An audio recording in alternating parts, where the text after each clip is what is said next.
History for Fools. Bum, bum, bum, bum, bum, bum, bum. Welcome to History for Fools, man. The only history podcast that brings in a different history subject every week. Because, we only have 1 week to do this. And we're stand-up comedians on the road and doing stuff. We got Butch Escobar right here. What up? Historian of the half a year. And Felipe Esparza right here. Historian for the other half of the year. Coming up with punchlines about history for your ass. Also, man, thank you very much for everybody who listens, who tunes in on Sunday, because sometimes we try to tune in, man, but we're waking up late or going on a flight. Yeah, that's the thing is, like, I try to get on every Sunday morning, but there's definitely morning. Like, last time we had to fly out of Logan pretty early. And then there's times, man, where we had late nights where we just hanging out with y'all at the show. And, for me, I value sleep heavily. So anytime because especially I'm an insomniac and I can't sleep for shit. If I get sleep, I'll take it, So, yeah, I apologize if you don't see me on there, but trust, I'm reading all your comments, even the ones that hurt really bad. You know what I hate is when someone says something offensive. That's the part I don't care. I'm like, fuck you, you're reflecting, But then when it's like 7 likes, I'm all, oh man. They're like, Butch laughs too much. 6 likes, and I'm all, who doesn't like laughter? What the fuck, dude? I know you start thinking about, just one comment. But then you go back and go 30 likes. Oh, the silent minority. Yes, exactly. Those people, those likes hurt more than the comment. The comment is like, yeah, you wish you were me. Like if there were people, they'll be behind going, yeah. And then, yeah. Yeah. That's like when you're at a store and someone's like, this line is taking too long. And you're the clerk and you can overhear it. And then you hear 2 more people go, I know, what the fuck? Imagine, bro, they're into the podcast, they're walking around life thinking about you. A situation happened to them, like somebody cuts them off. Fuck, Butch. What? Was that him? No, I'm just saying, fuck Butch Escobar. But also, man, Butch is very busy on Sunday mornings or the day that we're coming back. And he can't really listen because he's waiting for a McDonald's delivery. And this fool is lost, and he's seeing the black Uber ride pulling up. Bro, that was was that Eugene? That was Logan, dude. It was Logan, right? We were waiting. Yeah, we're like there was two hotels connected to each other. They're all friends, but they're 2 different hotels. Yeah, and those dudes love saying they can't find it. Felipe thinks it's hilarious. It is ridiculous that I feel I need to eat breakfast so much that I'll order my McDonald's the night before. And I didn't realize because it said 8, because it always says like 8:15 to 8:30. It has 15 increments for the morning deliveries. And so it said 8:15 to 8:30. Our thing was leaving at 8:30, but it usually comes way earlier because it's so early in the morning. These people want to knock that shit out of the way. This lady came like a minute. Like she came at 8:29. And like, we leave, bro. When because out of respect for everybody, we got to leave on time. You tell 6 people to be down in the fucking lobby at 8:30. And they're there at 8:30, and then we're like, no, Butch's got to get his fucking McDonald's, or Gabby's got to do this. No, dude, like, we're leaving right at 8:30. You should have been here. And so I'm sitting there, like, Felipe could see me. I'm like a little boy waiting for my dad to come home, dude.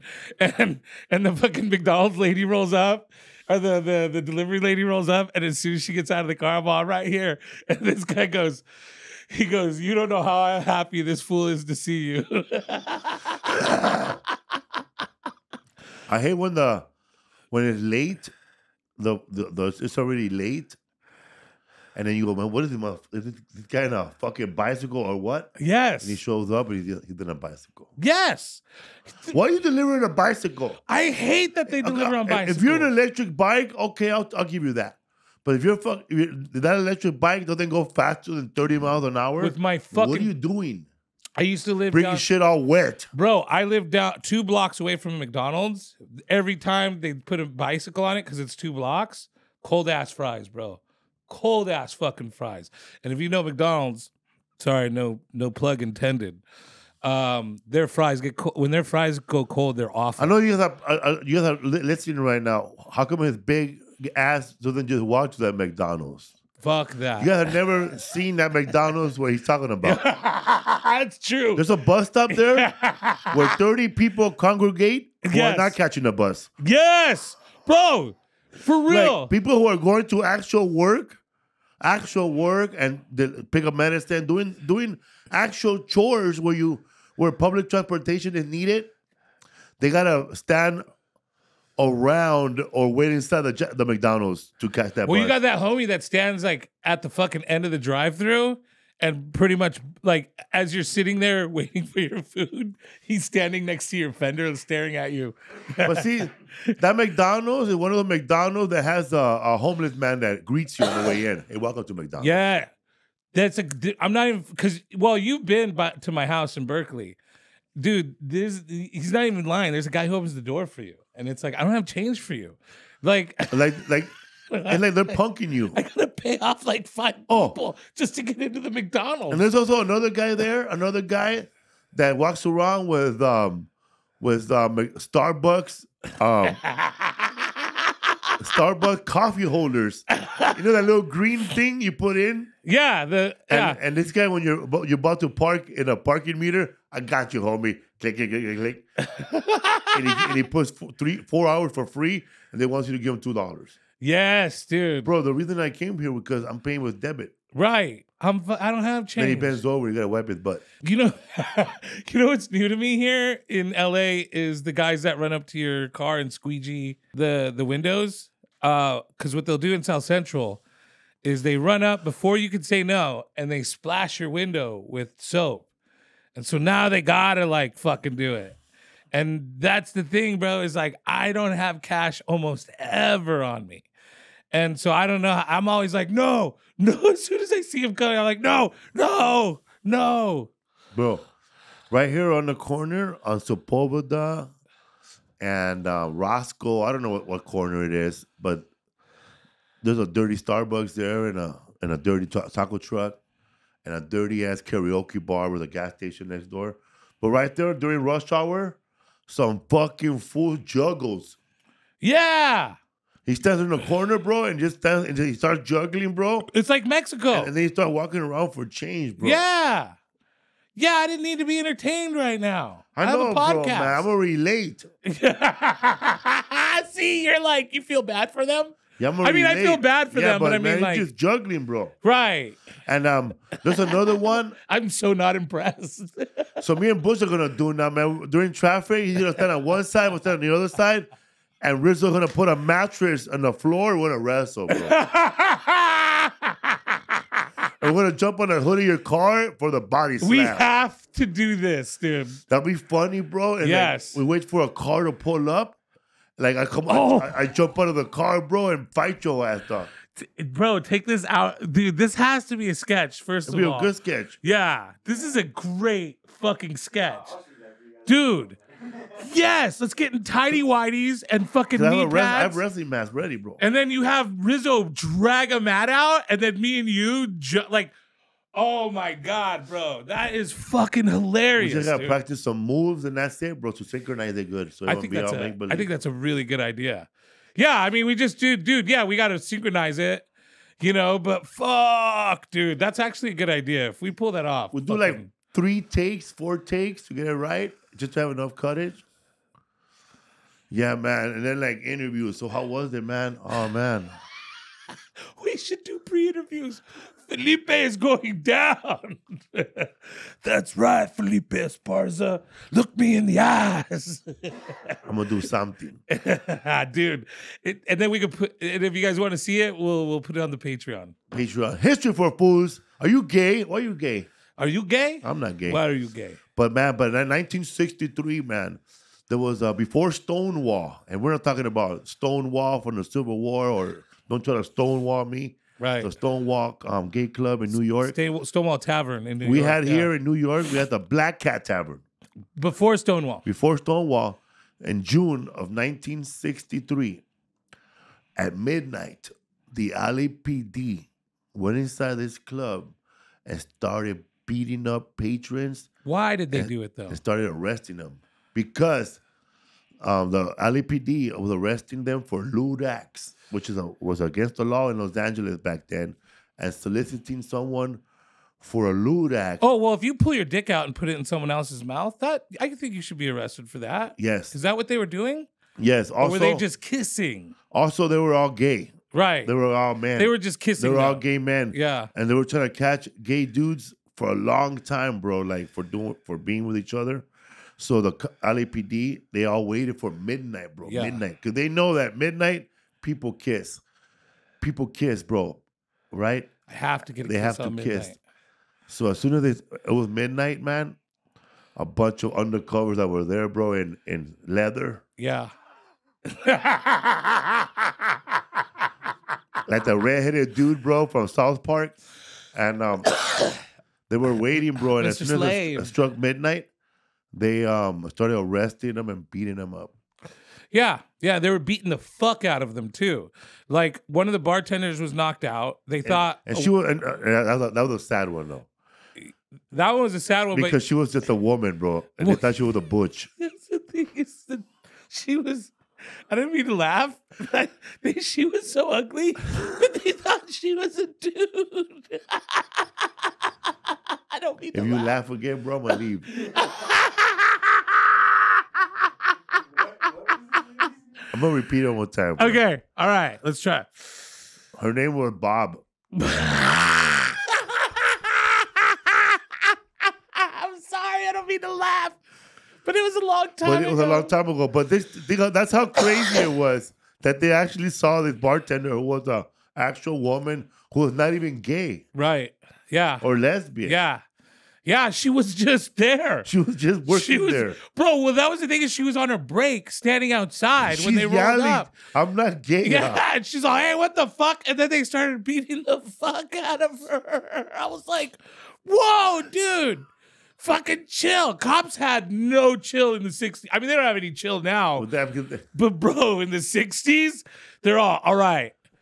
At 12:02 in the morning, just start pistol whipping all these F words, you know? Like, it was crazy, dude. That's one of the craziest stories ever. They fucking ambushed these guys. And again, like I said, they weren't sucking each other's cocks. No. Bro. They were were just celebrating like everybody else. They were kissing. They were fucking kissing. I don't know, man. Maybe it's because where I'm from, dude. But I don't give a fuck about that shit. It's just funny to me, dude. I mean, it's funny. Dudes kissing is always hilarious. I'm sorry. It's fucking great. But I would have just giggled if I was a cop. What do you want me to do tonight? You want me to go bust a bunch of dudes for kissing? But imagine, bro, like the preparation for this bust. Yeah. Like okay. the preparation for yeah, this let's bust. talk about what would. Like, how did they prepare for this? Like, hey, guys, kiss him. Arrest him. That's what we're going to do. Right. But you know, man, that must have been crazy. Like, the. Well, hold on. What if you're the guy who gets picked for this project? What does that say about you? Bro, there's a movie about that came out during the same time, the 1960s. It was with Al Pacino, and he plays an undercover gay guy in New York because they're looking. It's called no, not that one.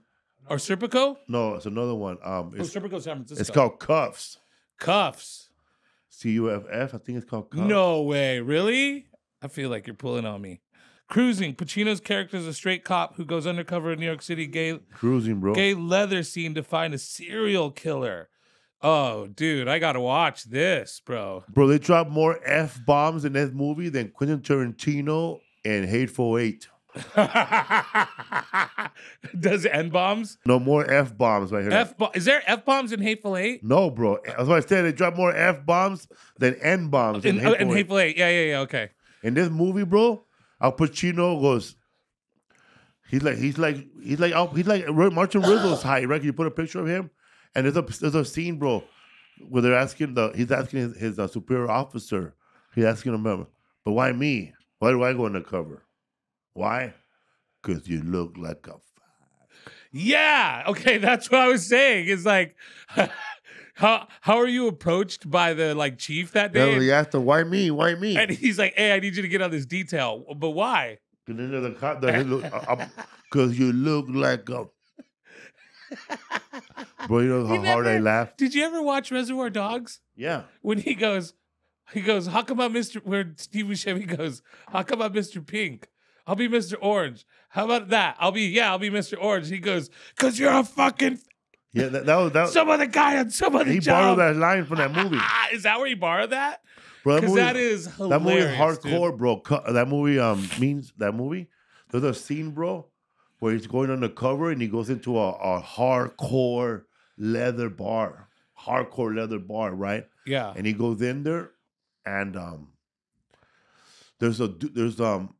they actually show a whole they don't show it, but it alludes that what's going to happen is a fisting. Okay, so did you remember what I told you guys about that place in San Francisco when we drove by it, the Stud? Yeah. I performed there one day. Like, so the Stud used to use your fist? The Stud used to be this famous gay bar in San Francisco. And when you drove by, it was like clad in leather, like the walls had leather studs on them and with studs and everything. And I always wondered what went on in there. And finally, there was a comedy show. Someone had did a showcase there. And my opening joke was like, I could smell the fisting that happens here at night. And everybody laughed and we kept going. And then when I went over to grab a drink and I got off the stage, the bartender goes, he goes, you know what's funny about that joke? Is this bar used to be characterized as a fisting bar. And they're like, and he shows the handles on the ends of the bar. It's just like, oh my God. So yeah. They had that over there in that movie. In that movie. Yeah, so it's true. Yeah. So what happened at the Black Cat bar was something that was happening a lot in Los Angeles, California. Right. There was a lot of raids on bars that cater to men only. Right. Men, like pretty much the gay scene, gay men. And but there was also a lot of gay bars in New York City, but those gay bars were not being raided and busted. And it was because those bars in New York were owned by the mob.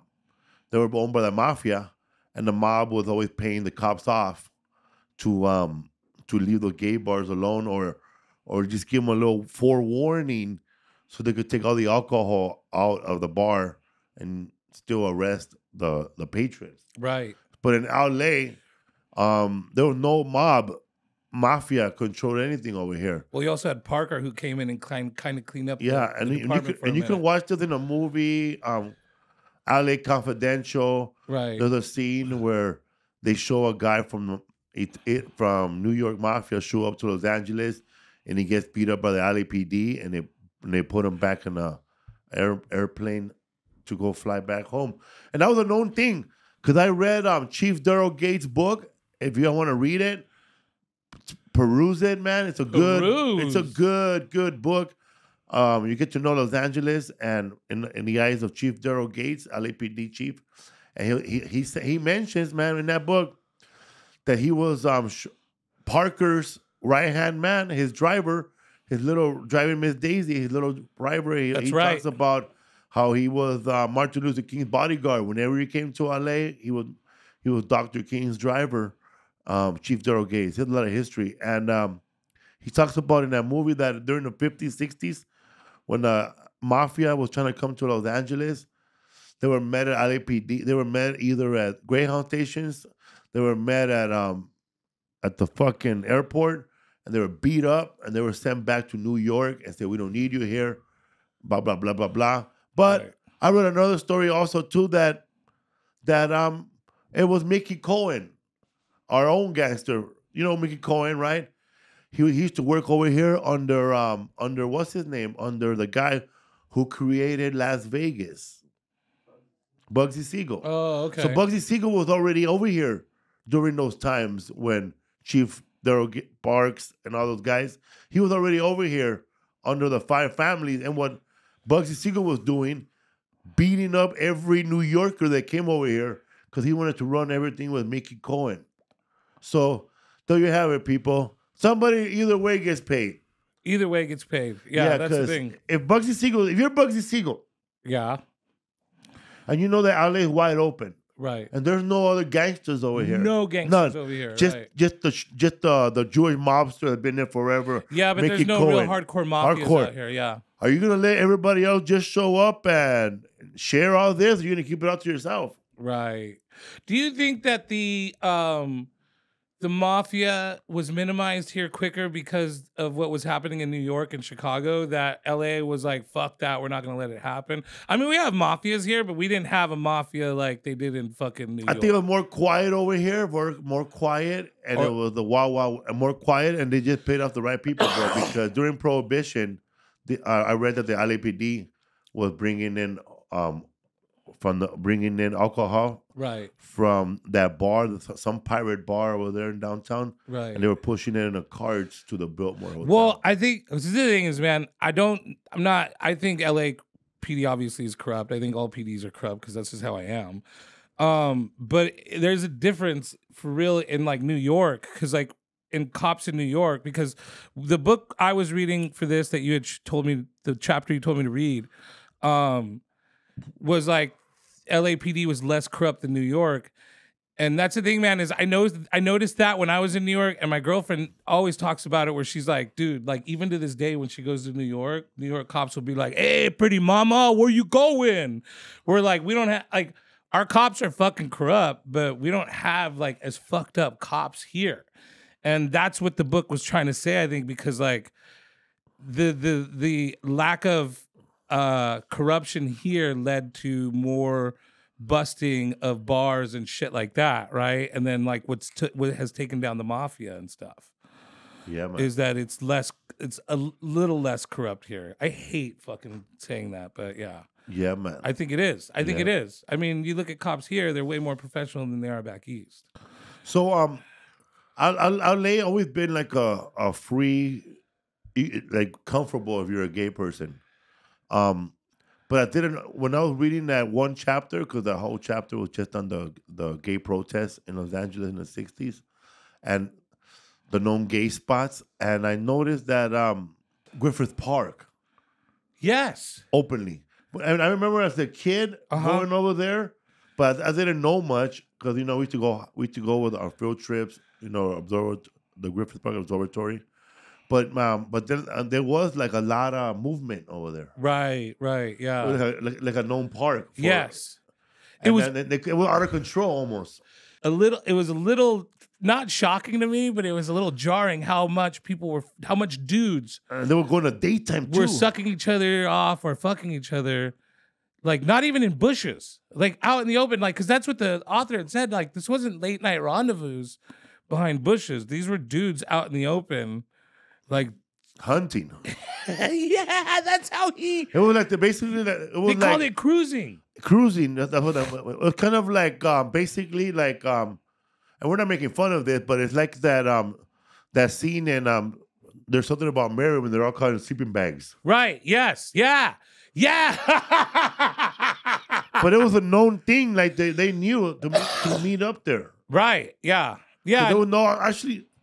Yeah, man. They couldn't even go to nobody's gonna let two men stay in a motel together. This was quoted that the LAPD had admitted they couldn't even keep up with the rampant sexual acts, and it was to the point of where even like The Advocate, which we'll talk about later, was the first magazine to like, but they were like even making a plea to gay dudes like, hey, this is out of control. Like, you guys gotta like stop fucking sucking each other's dicks in the park. and then LAPD was very like hard. They were ready to beat these fools up, man. Like, I remember that one scene in that book where when they did that one protest, which is not even like a big protest, but they arrested some of them and some of them got beat up. Yeah. And those two guys went to the police station and said, we're here to pick up Our sisters. Our sister. No, we're here to pick up our sisters. He goes, where are they at? He goes, they're over there. And then when the cop realized they're talking about those 3 guys they beat up, that fool went to go call backup. Yeah, he's all there. It's Tony. Their names are Tony and Scott. And It was Tony Valdez. Yes, and then I can't remember the other guy's Scott something. And the cop was like, "I'm gonna need backup." And they were met with all these gay dudes that had flowers because one of the guys owned the flower shop. And so No, they were on the way to the protest. They saw a flower shop and they bought everything. Yeah, they bought the whole flower shop out. That was an incredible bust. But so that's the thing is like I think that was what was so fascinating about this story is that the Black Cat was a very small incident. It was how many people? Go ahead. In 1968, Los Angeles significant gay hangouts included Oil Can Harry's, a new dance bar, and The Patch, a site of early resistance to police harassment, while older cruising areas like Pershing Square remained important, and the San Fernando Valley offered safer, more discreet spots like Club Laurel. Other popular gathering places were Cooper Donuts, the bars near it, Harold's and the Waldorf, Apollo Health Baths. And The Patch, this bar in Wilmington was a key location where in August 1968, there was an open resistance to constant police harassment of gay establishments. Pershing Square, that's in downtown LA, but on 5th and Grand. Okay. That's that little park, you know? Yeah, I always wondered what that was. Yeah, Pershing Square, that's a little park. Was a long-standing central spot for gay socializing and cruising. So that was like the Biltmore Hotel bar and the subway terminal building bathrooms. Yeah. So they will hang out right there at that Pershing Square back in the day, which Pershing Square, bro, it's it became heroin area, gay area. It sounds very nice and pleasant, but I'm imagining that it wasn't at certain times. Yeah. I've never been there, and this is actually the first time I've heard this name before, but honestly, I thought it was in London. Remember when I was living on 2nd and Main? Yeah. The Loft? Yeah. I went to go visit you. You know the parking lot right there? Yeah. Remember the little bar right there? It was a little Mexican bar right next door. Yeah, it's next to the marketplace, right? No, it's on the main side. On the main side, You're talking okay. about on Main. On Main. And when you come out of the parking lot, where I parked the car behind the building. Across the street was a church. Yes, we ate right there where the pizza place is. Yes, But if you go south, there's a little bar right there, and I used to go there and get a little powder there, bro. And I used to look like that, bro, like the logo. Anyway, there used to be a bar next door. It's called the New Jalisco Bar. Look it up on the map. The New Jalisco Bar. And that is the longest running gay bar in downtown Los Angeles. It is known for its unapologetically Mexican and Latinx catered nightlife. Other historical venues in or near downtown include Silver Platter in Westlake and La Cita Bar.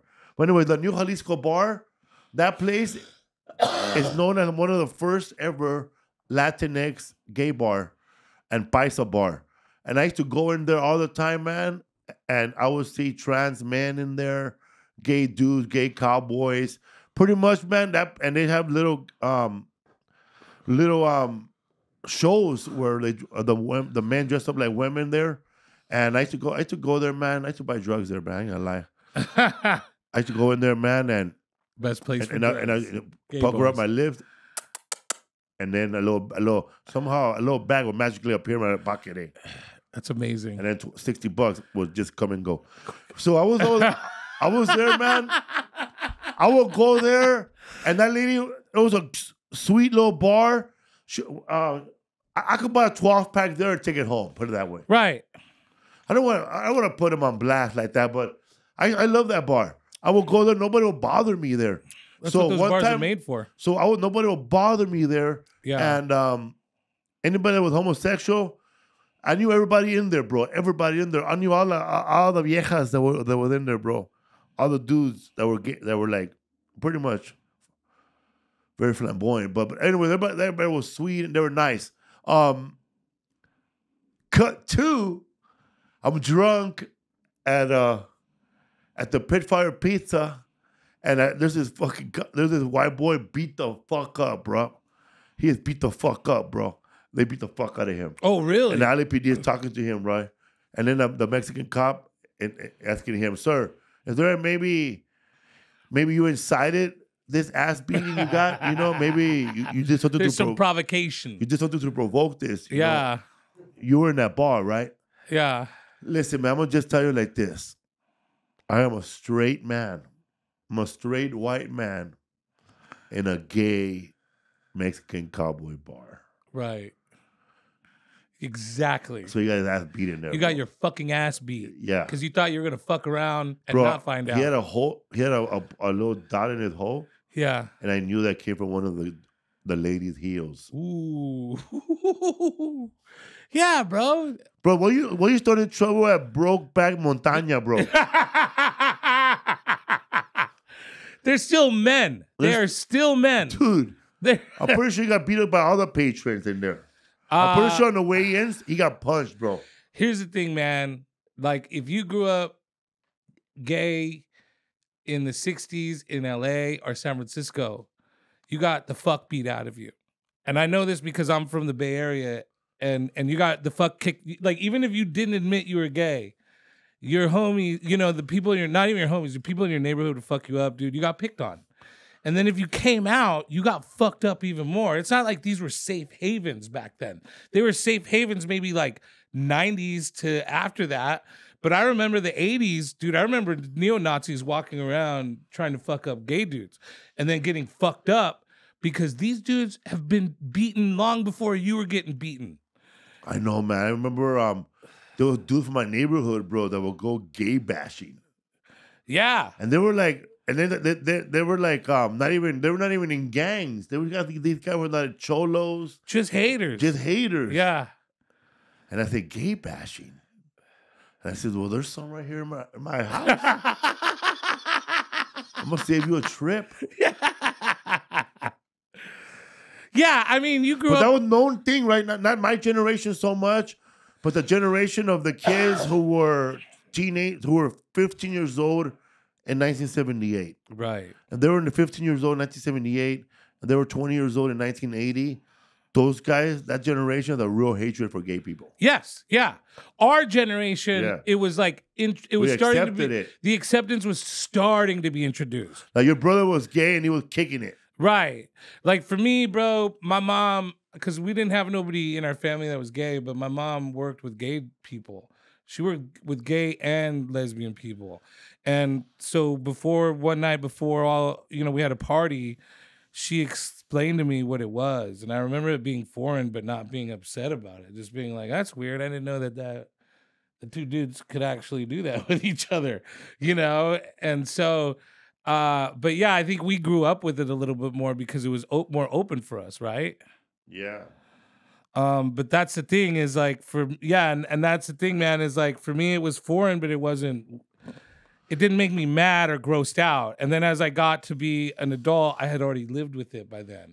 And I think there was a majority of us that did that because in mine and Felipe's age group, we're like, yeah, like he said, and if you're in your 20s in the 80s, bro, you were getting fucked up for being gay, bro.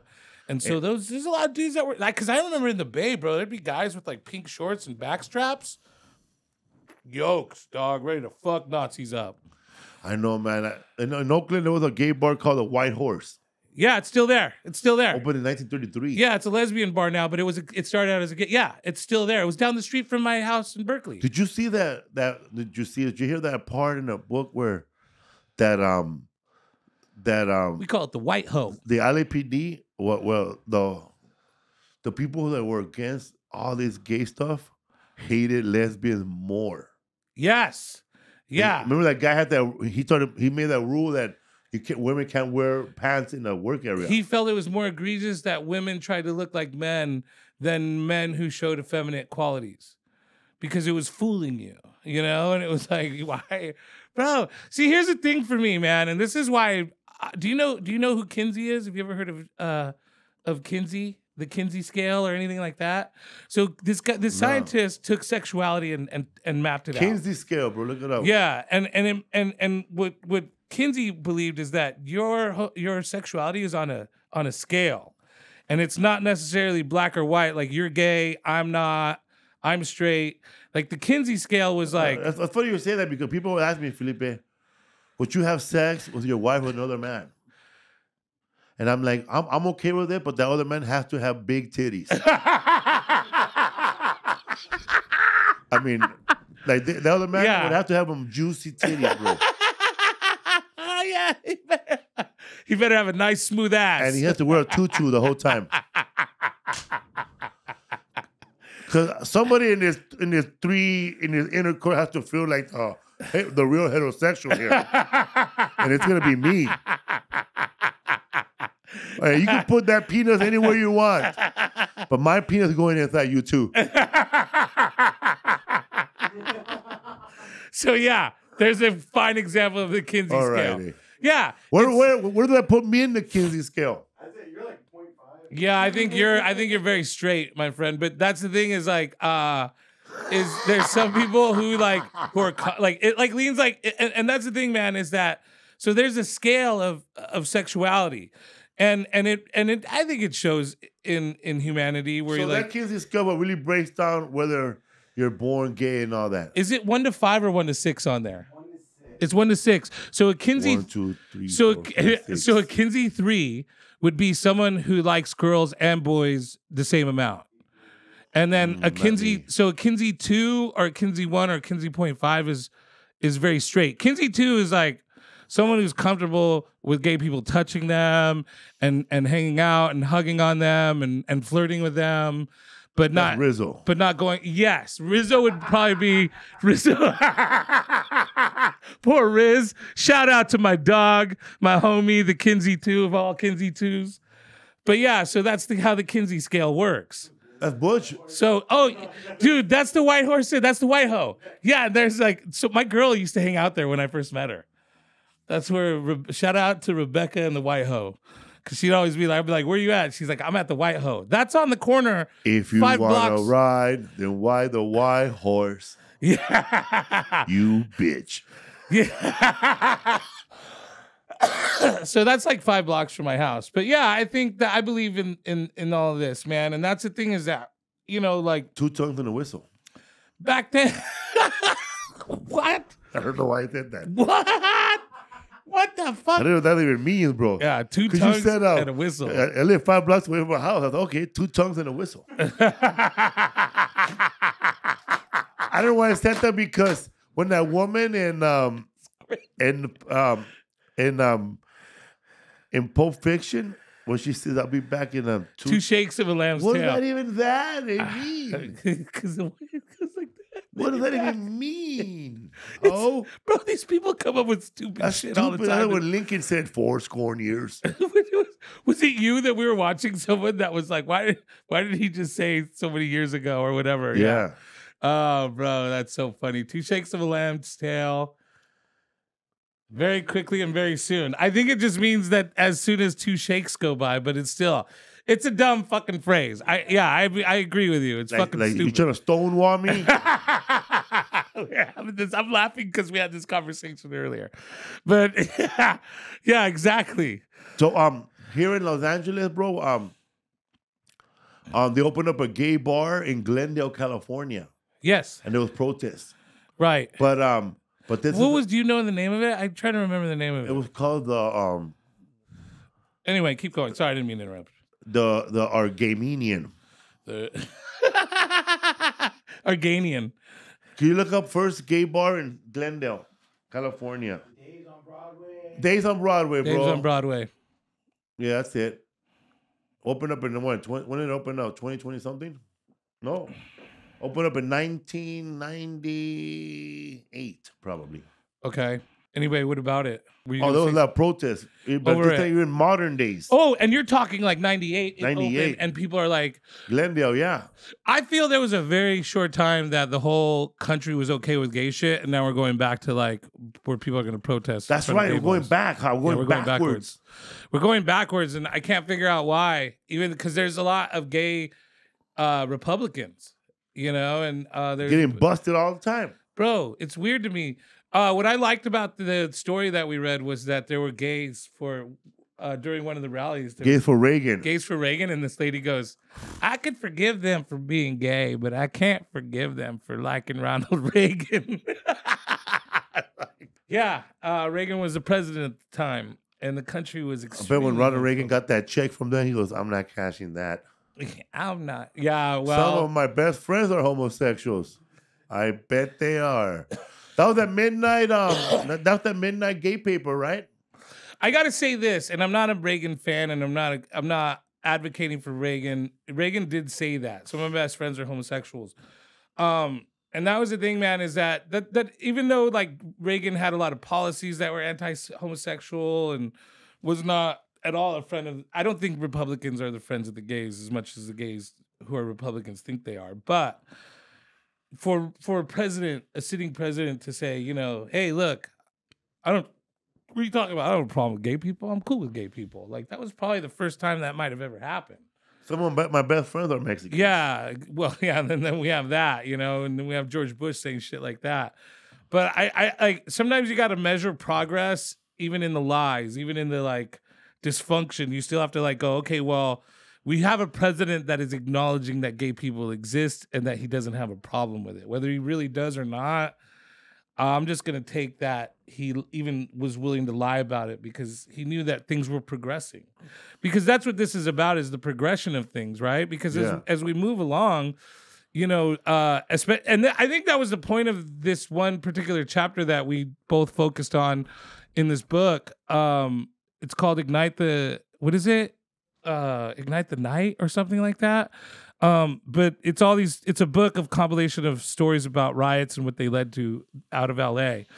And this one, I can't. Hey, Felipe, what's the name of that book? What book? The one we were reading the chapter in? Set the Night on Fire? Set the Night on Fire. And I think what this book was pointing out in this particular chapter was that, you know, there's all these things that we point to. We point to gay rights and say this is why this happened. But all this was happening before gay rights activism was going on everywhere else. LA is the home of the first Everybody thinks it started in San Francisco. No, it did not. It started in LA. And that's the thing, is it moved over to San Francisco. Castro. And it became more prominent, but at the same time, LA had Santa Monica. Santa Monica Beach. They used to call that FAG beach. Yeah. And so, you know, and that was in the 50s and 60s, okay? And the reason why San Francisco is synonymous with gay people is because that's where the military was. Start with the F? The military was letting out gay people. I thought we could start with an F. No. No, it's because the military was releasing the gay people into the bases in San Francisco and Los Angeles. Look what it say. What did it say? Los Angeles was a significantly earlier center for the gay rights movement in the U.S., with the founding of the First Nation Gay Rights Organization, the Mastacine Society in LA. So they talk about that as well. And what this society was doing was it was trying to say, hey, we're not going to raise our fists in the air and be angry about gay rights. We're going to slowly insert gay policies and rights in the government, and we're going to be friends with everybody first. And the gay rights movement, which actually is Pride. Dude, I didn't know that Pride actually, They didn't stand for gay before. Yeah, it stands for something. And it stands for people, rights, in defense. Oh, that's right. You're close. You're very close to of that. Education. Yes. Okay, so that's the... What does it stand for? Look it up. Pride acronym stood for something, you know, and someone... What does it stand for? An acronym for... Personal rights in defense of education. Okay, so Pride, this is the first gay organization, and that's the thing is like, so you have the incident at the Black Cat, which actually Black Cat Tavern isn't as important as itself because only 1967. I was wrong. Right. Okay, 1967. June 1st. So these guys get beat up. Nothing normal, bro. Black people are getting beat up during this time. Mexican people are getting beat up at this time. Not white people, but that's okay. That's how the world is. And so it's not that big of a deal in that incident, but the protests, that spring from that incident, because A magazine comes out of that particular incident. A church, the largest gay church in the world, comes out of this incident. You know, so Couple the of magazines. the protest springs all these other things forward that are like now causing activism in the gay community in Los Angeles before anywhere else in the country. But a lot of that had to do with why is there a lot of gay people in LA? Why is there a lot of gay people in New York? Why is there a lot of gay people in San Francisco? Because they were letting these gay people out of the military, which had a ton of gay people. So they kicked them out? They kicked them out of the military. I have a friend who is a very open gay dude. Shout out to my boy Aaron. And when I first met him, the person who introduced me to him was like, he's gonna hit on you. So just so you know. And I'm like, I'm all right with that. And we hung out. And as he got to know me, he knew when he started to figure out he wasn't gay. Years later, I asked him, I'm like, why are you so adamant about hitting on dudes that are not gay? And he's all, you don't know how many of you guys are actually fucking gay. He's all, I lived in San Diego, and there's a lot of guys in the military that you wouldn't think were gay that would come over to my house all the time. Well, they are looking for a few good men. And so that's the thing, man, is I think the military was quote unquote rampant with. They are the problem of few. With guys, and so they were kicking them out in droves. You know, after World War II, they didn't need them anymore, and so they kicked a fuck ton of them out. I didn't know that, bro. And they get deposited into these. I did not know that. These huge cities, yeah, because they're not going to send them back to Alabama. They're not going to send them back to Kentucky. They're not going to drop them off at MCRD Paris Island. No, they're going to stick them in cities where they're going to go unnoticed. Where they're going to strive. Where they're gonna, yeah, exactly. And so I didn't know that. Yeah, so and I'll tell you where this comes from. That's fucked up. Shout out to Moshe Kasher and his old podcast, Houndstooth Blue or Blues. I can't remember, but he had a dope history podcast where he would take a city and from its inception go all the way to where it is now. And he did San Francisco, but in that he talked about the releasing of gay people into all these different cities. Damn, that's amazing. Yeah, I didn't know that. So that's where I learned that. I learned that a long time ago. So there's some of that information might be a tiny bit inaccurate, but I don't think it is. So that's the thing, man, is that you have this like flooding of gay people from the military. You know, from the military, not from anywhere else, from the military. And then you have like all these civil rights changes happening in the 50s and 60s.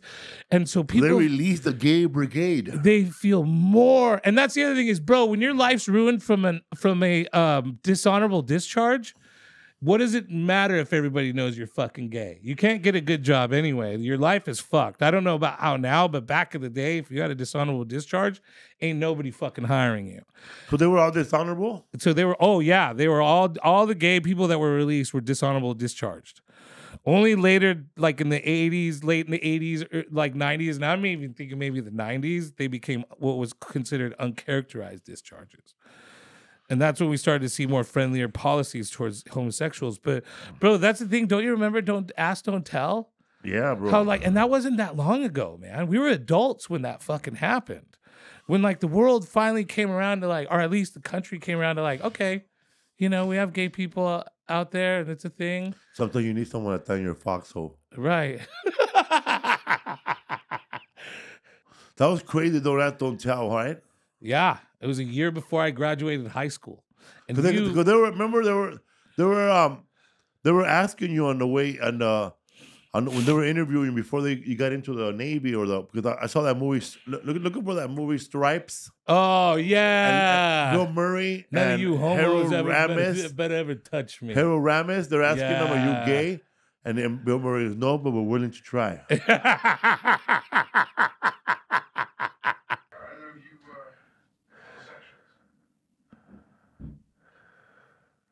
Pause it right there. Turn it off. Yeah. Right there, man. The guy interviewing could just say, he's deciding right there for you. Well, but you got to remember, this guy gets merits based on people that he's a recruiter. He's like a salesman. So he gets merits and bonuses and stuff for the amount of people that he recruits. So he's more inclined to be like, yeah, they said no. Crazy, huh? Yeah, dude. Definitely. You think they still ask those questions? I think they don't ask them anymore, but I think the new administration might be probably making moves. Well, they kicked all the gay people out of the army again. They out of did? the military. Yeah. Yeah, they were kicking out a lot of Even lot that of lady them out. had that lady in charge. Huh? I can't remember, and because I got to go look at it, and this is off topic a little bit, but I can't. But I do know that the new Secretary of Defense or War decided to kick a lot of gay people Was that guy out. in the army? He served. He served. Yeah, he What's served. his name? Pete Hegseth. He served, right? He served, but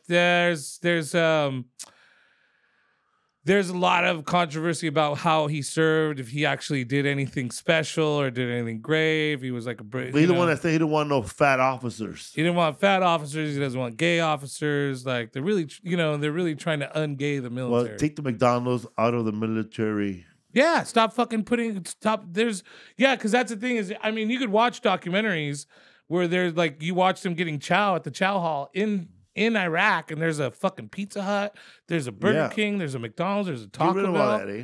And it's like, I mean, I don't care myself. Like, I want peace, and you want to join the military, that's all on you. I have mad respect to the military, by the way, and everybody knows. So the military, I they serve got the paid military, right now, but- right? Because they get paid by the government. They get paid by the government. They haven't got paid because we're in a shutdown. They passed that's the thing is, like, I think it was a couple weeks ago, Trump passed a ruling to allow payment to go to military people. What do they call it? SNAP. What is SNAP? SNAP is the something nutritional. It's basically food stamps. What they There's call no it? foods. There's no real food stamps anymore. So they give you the little card. It's just SNAP. It comes in the card. It has. You want to see my card? Yeah. Okay. So then they have like an eagle or something. Or Cowboys. No, it's for ours. It's California. It shows California. It shows like the. I don't have. This is not working anymore, but I still have my Golden State Advantage card. So this is SNAP. Yeah, and I keep that because it's like a reminder of like where I could go back to. And 2 months ago. So when you go to Ralph's, you just go like this. Some places, but some places like it does make you punch it in, like if you go to Whole Foods, it calls you out for using it. It'll let you use it, but they'll be like, they'll go, we have a SNAP card. Can I get a manager to clear the SNAP card? And they're letting everybody know this motherfucker's on welfare and trying to buy steaks. It expires in the year 2049. Does it? Is that what it says? Fuck. Yeah, bro. They really want you to stay on it, but yeah. I mean, what is it? It's something nutritional benefit. What does SNAP stand for? But not Nutrition Assistance Program. Supplemental Nutritional Assistance Program. Yeah. That's funny because a lot of military wives are on SNAP. There's a lot of people on SNAP. A lot of military moms. Because food's expensive, pay is shit. You talk about cost. Oh, here we go, Butch. Cost of living. Like what was crazy, bro, is that we're used to the cost of living being high in California as long as me and you grew up. Yeah. But now you go to places like Kansas City, or you go to places like that didn't have Oklahoma, like cities in Oklahoma where the cost of living has gone up for everybody. And grocery prices have gone up. And so when we're talking about because I always read, Republicans are like, how is there 46 million people on assistance right now? Look, bro. Annual income needed to live comfortably right now, it's 119,475. In the whole country. That's the whole country's, that means that's the poverty line in this country is below 119,000. That means if you make $120,000 in this country, You're gonna be okay. You're starting to live a little comfortably. The cost of living in California 25 approximately 42% higher than the national average, with a single person needing about 119,475 annually to live comfortably. And that's just California. My bad. And a family of four requiring 287,400. Let me tell you, bro, I could live comfortably with $75,000 a year. Yeah. When I mean Here in California? Rent $2,000 a month. Rent $2,000 a month for 12 months. That's $20,000, $24,000 just on rent. You still have 51,000 left. 30,000 on food. Now you have 20,000. Right. All right, bro. You ain't going to Hong Kong, all right? Yeah. You ain't gonna have Unless fun. you get that bonus, homie. You ain't gonna have Unless you're fun. selling weed on the You side. ain't gonna have fun. Sorry, no Hong Kong for you, my friend. At No 75,000, Six Flags. but 119,000. So that's California. What is the annual income needed to live comfortably Iowa. in the United States? 61,000 though. Still, 61,000 is the average, bro. That means that if you make less than $61,000 in this country, you're living in poverty. Okay, that's called the poverty line, Bro. and that's still crazy. I'm sorry. I was making less than that when I thought I was a badass comic. Right? I Yeah, was making $8,000 a year. that's insane. You don't have to do your taxes at that, but that's crazy to me, bro. If I did my taxes, brother, child support will find out. That I need $61,000 a month. That's a fucking education. Annually. And that's still, to get that, that's not working at McDonald's. That's not working. You have to have an education still to make over $50,000 a year in most jobs. Or you have to be a journeyman contractor or some sort of professional to make over $50,000 a year. Butch, it says here that the average household spends $7,317 per year on food. That's insane, dude. That's a lot of that's not a lot of food. That's high price groceries. Man, with getting a downtown lounge ticket, Yeah. you could take $70,000 worth of food out of that place a year. Yeah. How much was that sandwich I grabbed that made you, bro? Salami. That thing, half of it survived with me back to my house. But how much do you think that sandwich would be worth if you pay for that much? I wish I took a picture of it. It would be worth at least $20, $30. It was like loaded with meat. It was loaded with gabagool, if you know what I mean. Gabagoo! Yeah, it was. I don't know, bro. Like, it's funny, man. Like, knowing all that stuff about money will drive me nuts. Yeah, it drives me nuts all the time. That's why I don't ever think about it. Because that's the thing is But that's not including medicine. No. Health is so expensive. No, my health care right now is as cheap as I've ever had it, and it's still expensive. What's your Venmo right now, bro? Let somebody send something right now.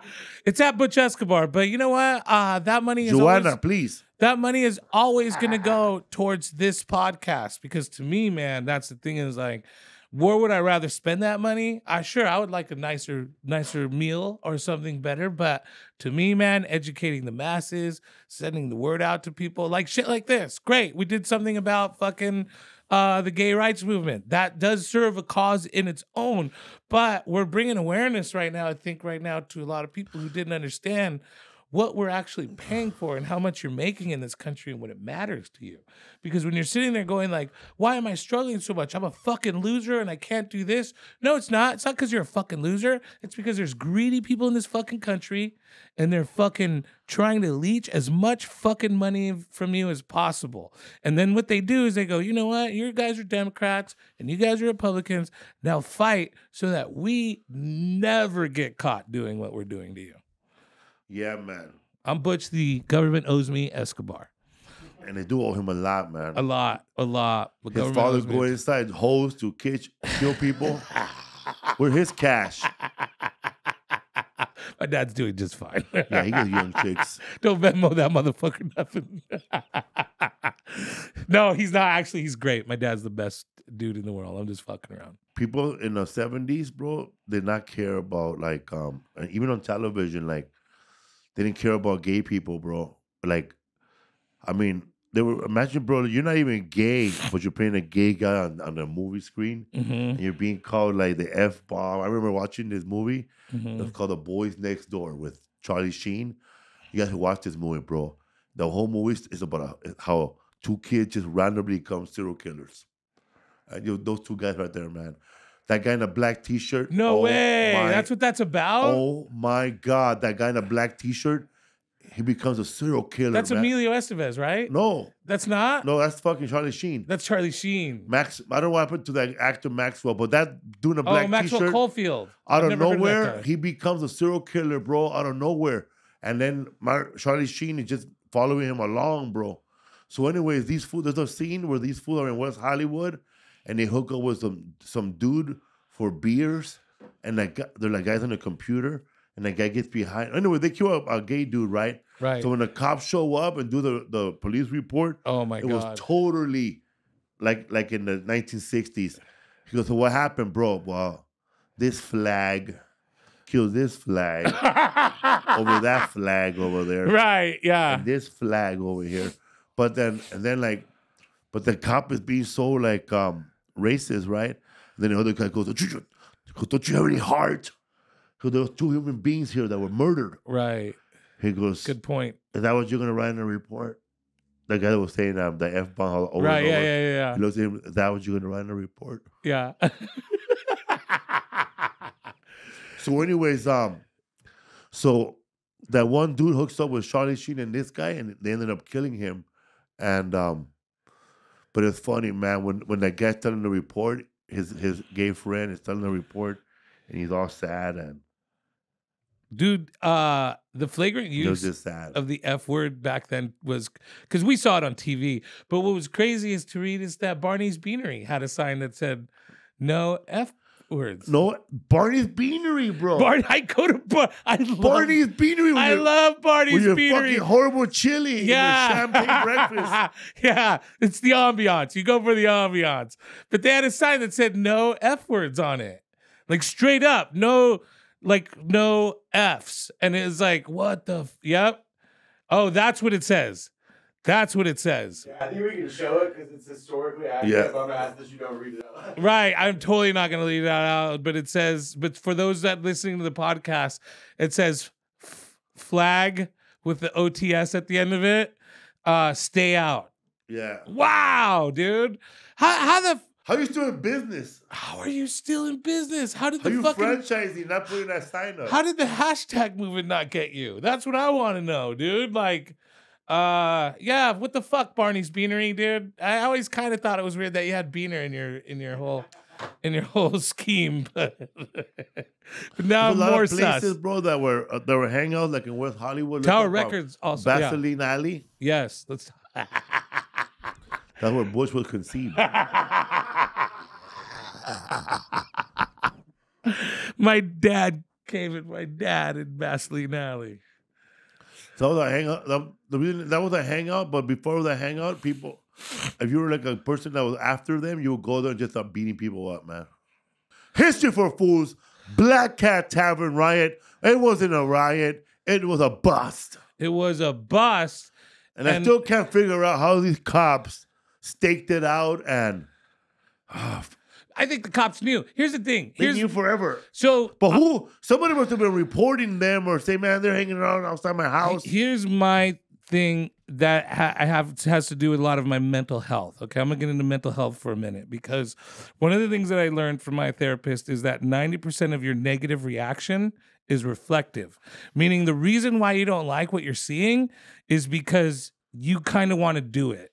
And I think fucking cops, right? Yeah, see, here we go. By having 8 plainclothes. Yeah. How did you fucking know this was going on? How did you know this was going on? Jenkins, get in my office. You're going back there in fucking leather and you're sucking dick till we get the cops in there. History for Fools. Thank you very much. Okay, that's it. Yeah. Thanks for listening, guys. We'll see y'all next time on See the you next. at midnight. Yeah, we'll see you.